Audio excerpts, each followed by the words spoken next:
Bom dia, boa tarde, boa noite! Sejam bem-vindos a mais um vídeo aqui no canal. E hoje eu trouxe um livro muito especial para falar sobre com vocês. Não é bem uma resenha, é mais um Paloma falando sobre o livro. Não sei como chamar isso, mas tipo uma resenha, tá? Vamos dizer assim. E eu tenho muita coisa para falar sobre esse livro. Faz tempo que eu quero conversar sobre ele aqui com vocês. Só como eu tenho muita coisa para falar, eu tenho certeza que eu vou deixar muita coisa de lado. Tipo, eu vou esquecer, entendeu? Então, mas hoje eu vou tentar e vamos ver no que dá. Qualquer coisa vocês me chamam lá no Instagram. Se você ainda não me segue, tá esperando o quê pra me seguir? Ainda não sei. Mas segue lá pra gente conversar sobre os livros. Eu quero saber quem aí já leu Ensaio sobre a Cegueira do José Saramago. Esse livro belíssimo aqui. Esse vídeo é mais para quem ainda não leu, mas eu tenho certeza que tem na estante. Por quê? Eu vi lá no Instagram muitas pessoas que, vez ou outra, postam, assim, livros que eu ainda não li, livros encalhados, livros não lidos da estante, basicamente isso. E eu vejo um José Saramago escondidinho lá. E eu fico pensando, cara, você tem essa preciosidade na estante e ainda não leu? Como assim? Vamos mudar isso agora. Espero, né? Não tenho poder de convencimento comigo, mas vou tentar. Juro que eu vou tentar. Vou fazer isso por esse livro incrível que eu li. E eu tô lendo outro José Saramago agora, que é As Intermitências da Morte. Eu já tô amando. Sinto que o José nunca vai me decepcionar. Então, pretendo ler muitos outros livros dele, né? E, assim, eu li Ensaio sobre a Cegueira porque era uma leitura obrigatória na minha faculdade. Pra quem não sabe, eu faço letras, eu falo isso em todos os vídeos, mas se você caiu aqui de paraquedas, meu amigo, fique sabendo que eu faço letras, estou no 6º semestre atualmente, e se eu não me engano foi semestre passado que meu professor de literatura portuguesa pediu pra gente ler, né? Era uma leitura obrigatória, mas você não era obrigado a ler, claro, você tinha que fazer a análise, participar do debate e tudo mais, só que sempre tem aqueles alunos que não lê, né? Sabemos. E eu gostei muito de ter lido esse livro. Eu pensei que eu teria dificuldade na leitura. Porque, assim, se você não sabe, o José Saramago fez um acordo com a editora Companhia das Letras para manter o idioma original de Portugal, português de Portugal mesmo, nos países que são descendentes de língua portuguesa, que falam língua portuguesa, que tem como língua oficial o português, que somos nós, por exemplo. Então, tenho certeza, assim, que muita gente olha esse livro aqui, abre e vê, assim, essa página toda corrida e fica assustado. Então, eu entendo o receio de vocês. Eu me assustei quando eu vi esse livro. Porque, cara, cadê os diálogos? Cadê... Não tô entendendo nada disso aqui. Mas é porque o Saramago tem mesmo essa narrativa diferente. É só uma escrita diferente, entendeu? É um diferentão da coisa. Não se assuste, sério, é só isso. Porque não é separado por aspas ou então travessão. Ele separa o diálogo por ponto. Então talvez você fique um pouco perdido no começo, mas não desista. Pelo amor de Deus, não desista, porque o Saramago não vai te decepcionar, amiga. Tenho certeza. Pode contar comigo. Se ele te decepcionar, você pode ir lá no Instagram e me xingar, que eu deixo, entendeu? Mas é porque, assim, realmente, o Saramago é incrível. E se você tem ele na tua estante, não deixa ele lá de lado. Porque um dia você vai ler e vai se arrepender de ter demorado tanto tempo pra conhecer esse cara, entendeu? E, enfim, o vídeo já tá longo, eu nem falei da história. Mas o ensaio sobre a cegueira assim, o primeiro capítulo já me conquistou na hora. Não é spoiler. Talvez é só um atrativo pra você ir correndo ler esse livro. Mas, assim, o primeiro capítulo começa com um cara qualquer, numa cidade qualquer. Os personagens não têm nome. Essa é uma característica também do Saramago, que os personagens dele, não em todos os livros, claro, mas em alguns dos livros, não tem nome. A cidade não tem nome. Então é uma cidade qualquer, com pessoas qualquer. Entendeu? Então pode ser a sua cidade, por exemplo. Tu pode imaginar como se fosse na sua cidade. Porque não traz nenhuma característica assim pra você nomear, é tal cidade, entendeu? Não, pode ser a tua cidade que você mora. Tu pode imaginar tudo acontecendo ali, se tu quiser. Na minha não tem muito como imaginar, porque, por exemplo, no primeiro capítulo, o personagem, que é o primeiro cego, Já falei que as pessoas não têm nome, né? Então ele é chamado como o primeiro cego, que foi o primeiro homem a ficar cego na história. Tava lá no semáforo, então na minha cidade não tem semáforo, não tinha nem como eu imaginar que fosse aqui. Mas ele tava lá no semáforo e quando o semáforo abriu, ele ficou cego. Completamente cego. Então ele é uma pessoa normal, assim.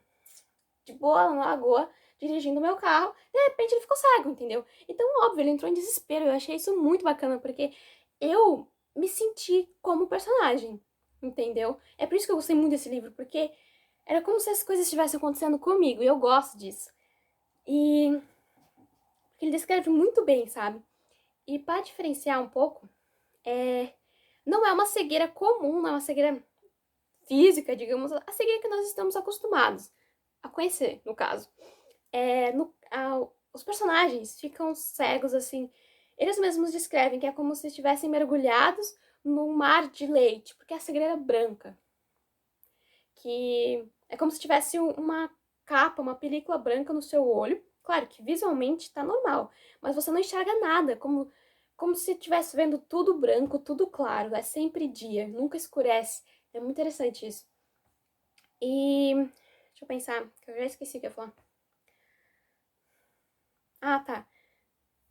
E aí é uma cegueira contagiosa, em que o carinha lá, o motorista, ficou cego. E aí, claro, tem todo aquele conflito, né? Nossa, o pessoal no trânsito, aí o cara não sai da frente e tal.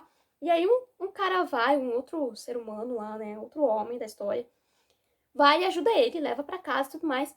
E aí que começa o mais interessante, que todo mundo fica cego. Entendeu? Então, o homem que ajudou o carinha no semáforo ficou cego, a mulher dele ficou cega. Então, todo mundo que ele teve contato ficou cego. Depois ele vai no médico, no oftalmologista. O oftalmologista fica cego e todos os pacientes que ele atendeu depois também ficam cegos. Então, assim, é uma doença contagiosa, entendeu? Todo mundo. E isso é muito interessante porque, cara, tu entra em contato com muitas pessoas ao longo do teu dia. Então você contaminou todas elas contaminaram as pessoas que elas tiveram contato. Então, assim, se espalhou de uma forma catastrófica, entende? Porque, nossa, e o governo, que ainda não tinha ficado cego, mas quando tomou conhecimento desse caos que estava acontecendo ali na cidade deles, no país deles, porque não tem como a gente saber, mas né, o governo em si pega essas pessoas e coloca em quarentena, pensando que assim elas evitariam que o mundo inteiro ficasse cego, entendeu? Então eles colocam essas pessoas lá no manicômio, vai enchendo hospitais e lugares assim como esse. Mas aí a gente pega e a narrativa da história é mais vista. É engraçado você dizer vista, já que eles são cegos, né? Com um grupo de pessoas que é o primeiro cego, o cara que ele teve contato, o médico, a mulher do médico e alguns dos pacientes do médico. Então esses são os nossos personagens principais que ficam presos ali numa ala do manicômio. Então a gente começa a ver assim como eles são tratados. Ver. Eu acho engraçado falar essas coisas. Eu acho. Na verdade, aí mora um mistério do livro que eu ainda não faço a mínima ideia do porquê que isso aconteceu. Que a mulher do médico é a única da história inteira a não ficar cega. Desculpa se isso é spoiler. Talvez. Porque a gente passa um pouco do livro, a gente passa um tempo do livro ali, esperando que ela fique cega a qualquer momento. Mas eu não sei por que ela não fica cega, eu realmente não sei. Talvez porque a gente precisava de um ponto de vista, mas isso não faz muito sentido, porque se o livro é narrado em terceira pessoa, não precisa exatamente ter alguém vendo tudo que tá acontecendo. Mas é muito interessante a gente ver pelos olhos dela o que acontece dentro do manicômio, sabe? Porque é isso que o livro quer mostrar pra gente. O quanto ele explora o ser humano, até onde o ser humano é capaz de ir para manter a sua sobrevivência.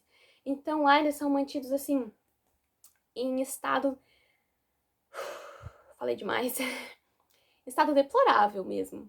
Condições assim que nem animais devem ser mantidos, sabe? E eles começam a se revoltar uns contra os outros, acontecem coisas desumanas real, assim.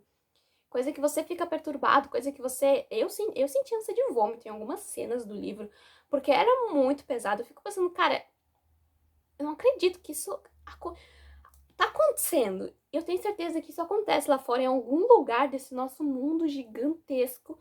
Esse tipo de coisa deve acontecer, e eu sei que acontece, porque a gente vê no jornal, né? Mas não dá pra acreditar, sabe? Uma realidade tão. Cara, É um momento em que o ser humano deveria se unir e ele tá... Cara, o ser humano é muito cruel, as pessoas são muito cruéis e você percebe isso lendo o livro, sabe? E é muito pesado mesmo, muito pesado algumas cenas, só que vale muito a pena ler esse livro. Vale muito a pena. E é engraçado que, assim, esqueci de contar antes, né? Que o Saramago teve essa ideia. Ele mesmo contou numa entrevista, tá? Que eu vi aqui no YouTube, que ele tava jantando com a esposa dele. E de repente, assim, ele se perguntou: cara, provavelmente ele não falou cara, né? Mas eu tô falando. E se todo mundo fosse cego? Como seria o planeta? E depois de um tempo refletindo sobre isso, ele chegou à conclusão que nós já estamos cegos. Sabe, essa cegueira moral. Nós somos cegos. Porque a gente deixa de ver muita coisa que tá acontecendo no mundo. A gente tapa os olhos pra muita coisa pra gente não ver de propósito, entendeu? Então, em questões políticas também, às vezes a gente acredita numa coisa que não é real. O ser humano faz coisas cruéis com outros seres humanos, não tem empatia, não tem humildade. Então, assim, nós estamos cegos. Essa é a realidade da vida. É até por isso que ele não colocou nenhum nome nos personagens ou nomeou a cidade que tá acontecendo, porque isso pode acontecer em qualquer lugar do mundo, entendeu? Então é pra gente se identificar com a história e refletir muito sobre isso. Sério, é uma metáfora inteira o livro todo e eu esqueci o nome da personagem, porque esse livro foi adaptado para o cinema e é muito interessante, assim, o filme é muito interessante, ele foi... Tem o nosso incrível Hulk, que eu esqueci o nome do personagem. Eu não sou ligada a nome de pessoas, assim, de atores e atrizes. Eu não sou ligada nisso. E aí, o incrível Hulk lá, você sabe quem é, né? Dos Vingadores, aquele carinha lá, faz. É um dos personagens desse filme. E a Julianne Moore, acho que é esse o nome dela, também fez. Ela fez a Mulher do Médico. E o incrível Hulk é um médico. Que casal, né, gente? Eu amei. Mas a Julianne Moore é ruiva na vida real, né? E ela pintou o cabelo de loiro, sem contar pra ninguém. Ela mesma contou numa entrevista isso, tá? Que ela pintou o cabelo de loiro, sem contar pra ninguém, pros produtores. Simplesmente chegou lá, oi, estou loira. E eles acharam legal, eles acharam que combinaram muito mais com a personagem do que ela ruiva, como era o pretendido, assim. Porque no livro não é descrito como que os personagens são de fato, entende? Porque a aparência não importa muito, eles estão cegos, então na verdade eles nem vê a aparência um do outro. Então eles não julgam as pessoas pela aparência, sabe? O filme é muito tudo muito claro, muito tudo branco, pra você realmente se sentir como se estivesse cego, como se você estivesse assim com os olhos tapados de claridade. Então, o filme é muito, tudo muito claro. E isso é muito legal, eu acho muito legal de se tratar dessa forma. E até assim, muitas pessoas criticam o filme, né? Vários filmes, várias adaptações, porque, não contemplou tudo que tava no livro. Só que, cara, vamos olhar aqui, né? O livro tem 310 páginas. 310 páginas. Você quer que a gente retrate num filme cada cena que teve? Meu amigo, faça-me um favor, né? Então, eu nunca julgo uma adaptação dessa forma, assim. Eu vejo que eles tentaram retratar e eu acho que esse filme ficou maravilhoso. Eles retrataram muito bem, até as cenas fortes e tudo mais. Ficou muito bem feito, assim. E você não tem como fazer uma adaptação literal do que tá escrito. Entendam isso, tá? Então, ficou muito boa mesmo, eu recomendo. Eu vou deixar o link aqui na descrição do trailer do filme. Até pouco tempo tava no YouTube, mas faz algum tempo que eu olhei e não tava mais. Então, se tiver agora, vou deixar o link aqui na descrição também. Porque a gente nunca sabe, né? Eles colocam as coisas no YouTube, depois tira, depois coloca de novo, então fica essa bagunça, não entendo. Mas então é isso. Eu vou deixar o link aqui na descrição do trailer do filme também se eu encontrar, mas eu recomendo você a ler o livro primeiro, depois assistir o filme. É sempre nessa ordem, meu amigo, porque assim, se for ao contrário, não funciona, entendeu? E não funciona. Qualquer livro, pense nisso. E é isso, eu espero assim que vocês leiam, sabe? Não tenha receio de encarar o José Saramago. Nem qualquer outro escritor clássico, cara, não tenha receio. Vá em frente. O José Saramago, Ensaio sobre a Cegueira, Leia o primeiro capítulo, se você não entendeu nada, volta e leia de novo, porque o primeiro capítulo é muito importante, é fundamental. Então, depois só pega e vai, entendeu? Só segue o fluxo até o final. Porque, é sério, vale muito a pena. Não tem esse livro parado na sua estante. Vale muito a pena. Uma hora você tem que encarar e ler. E a tua vida vai mudar pra sempre. Fica a dica. Essa é a verdade. Essa é a questão do vídeo inteiro. E um beijo pra vocês. Eu vou terminar de ler As Intermitências da Morte. Quem sabe eu volte aqui pra falar com vocês um pouco mais sobre José Saramago e convença ainda mais pessoas a ler. Ou talvez eu só vá lá no Instagram. E eu quero que vocês leiam o livro. Tanto que eu não quis falar muito dele aqui, justamente para você não assistir ao vídeo e achar que já conhece tudo, que, tá bom assim, não preciso saber mais. Tem que saber muito mais sim, porque o livro, caraca, 310 páginas. Não tem como eu falar de 310 páginas num vídeo de 15 minutos. Então vai lá, deixe de ser preguiçoso, encare essa obra que você tem na mão e leia. Leia José Saramago. Combinado? Vai lá no Instagram conversar comigo e saber das minhas outras leituras, porque eu não leio só José Saramago, eu leio outras coisas também. Olha aqui minha estante maravilhosa. E um beijo, se inscreve no canal, deixa seu like, comenta aqui embaixo qualquer coisa. E principalmente lá no Instagram, lá que eu olho mais, assim, e posso conversar com você normal, assim, porque no YouTube não tem como conversar muito. Então vai lá no Instagram, se inscreve no canal, que eu tô vendo que vocês assistem aos vídeos e não se inscrevem. E deixe seu like, que é muito importante pra eu saber se vocês estão gostando desse tipo de vídeo ou não. Eu gosto desse retorno que vocês me dão, gente, sério. Me incentiva muito a continuar. E um beijo no coração e tchau!